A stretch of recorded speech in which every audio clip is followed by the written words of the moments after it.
Howdy folks, welcome to Bullish on Farming. Today is May 13th and just moved the flock out to some fresh pasture. This is the first turnout to a mob grazing paddock system.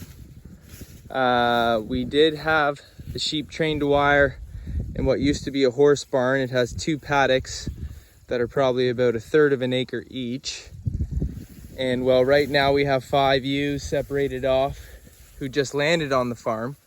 So just separating them for a few weeks before I merge them in with the flock.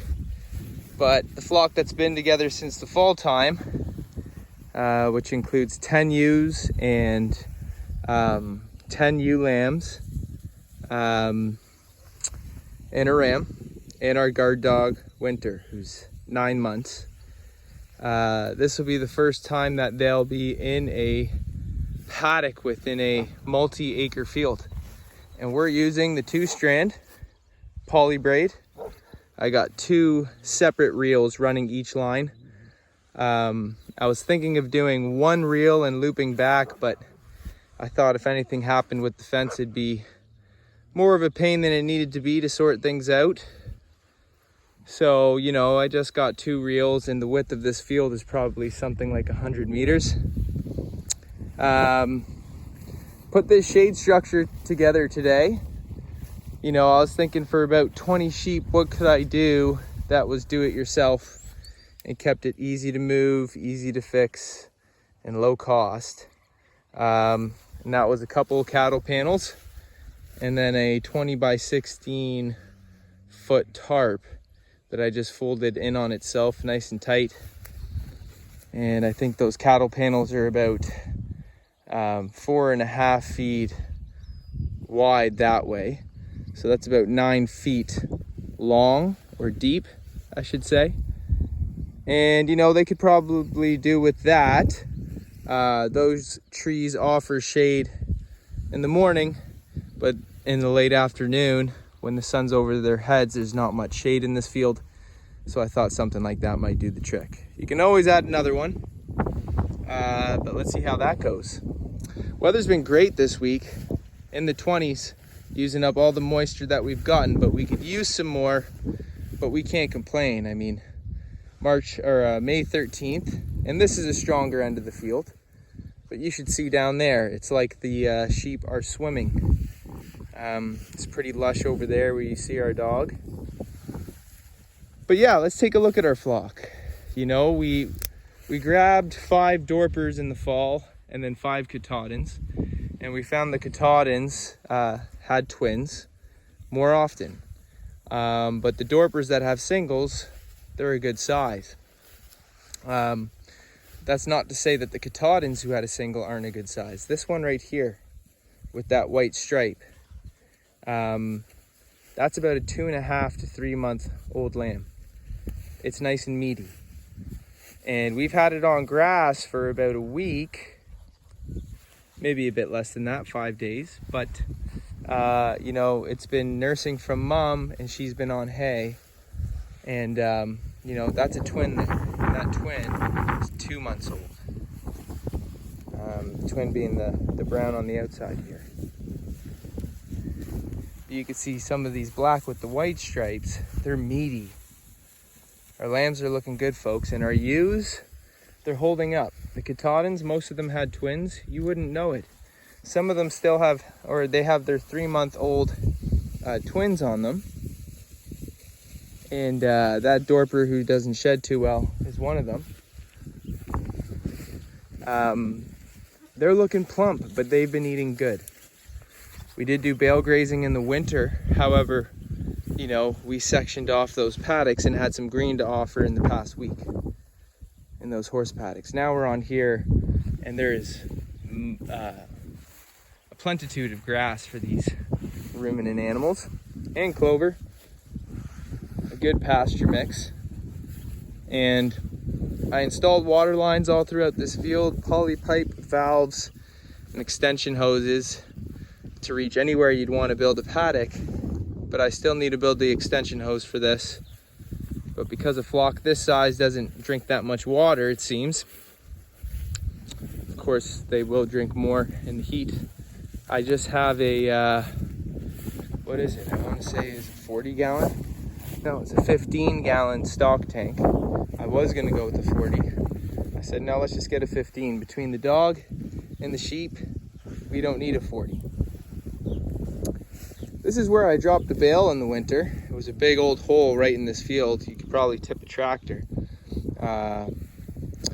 And I just dropped the bale in it and let the cows graze it and left a lot of residue to fill in that hole. It's much more level than it used to be. And so putting the dog out now, I'm feeling confident. She's definitely trained to electric fence. And we already have a line running for the cows all throughout these page wire fields at about hip height. But I just put a reel in about a foot up off the ground, maybe even a bit more in the areas where the grass is high. And that's just so Winter's conscious of it. There are some gaps in this page wire fence between the ground and it. So I don't want her slipping through, because I've woken up some mornings and she had been out of her fences. And you know, the Pyrenees will do that. But I find any part of the barrier that is electrified with fence, she respects that. And so just starting our pasture program with her in the flock, remember folks, she's 9 months. I've got that lower wire to help me sleep better at night. And training the sheep to that double wire there, I started with a double wire. I didn't start with the triple wire in training. But what I did do was the lower wire, I started about 6 inches off the ground. So low that the sheep couldn't get their head under it and scoop under the wire. Once they're trained and respect the electric line, you can then lift it up and then accommodate your second wire a bit higher. And that's how I got my sheep trained to fence. If you want, you can put a livestock netting style fence. I don't know if you can see it with the light, but I got one up there. It's kind of like poultry netting. And then within the barrier, you put your poly braid, lining it, and hot, of course.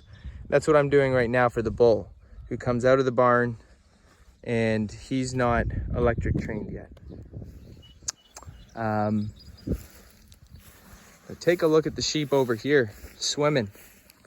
It's a grass jungle for them. And we're happy to give it to them. I've been looking forward to this day. This is very exciting. I've been mob grazing cattle for years now, but I'm newer to sheep. And to offer them the quality of life that I have learned to admire and apply with cattle, you know, sheep being ruminant animals, I'm excited about getting involved and doing the best I can in farming and ranching. And you can see, so I don't know, I'd say that if I really wanted to feed these sheep for 2 weeks in this area, I could. But I'm not going to. I'm going to sweep them across a bit thicker. But you know, they might get 5 days out of this paddock. We'll see. I'm not trying to graze it down too far. I want to keep it 6 to 8 inches, what's left. And so, you know, the growth that we get in the remainder of May and June, that strength is coming in when we're hitting those areas in early July or August. Stockpiled fields ready for our animals with carbon cover and you know, the fertility that nature has designed when you give your land proper rest periods and allow your animals to sweep across your land in a way that would reflect nature's cycle and image. You know, ruminant animals, they bite plants and they move on. They're not meant to stay confined for extended periods of time, and we can facilitate that great with mob grazing, moving them daily or every other day or every third day.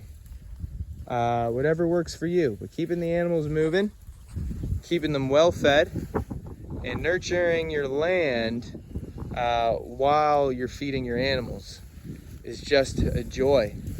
because you see them thriving and your farm is thriving. And that's a win-win. And if your farm is thriving, that means the ecosystem on your farm is thriving, which means, you know, you're reflecting a healthy piece of nature. And in my eyes, that's an honor. So I'd like to say thanks for stopping by, folks. God bless you all.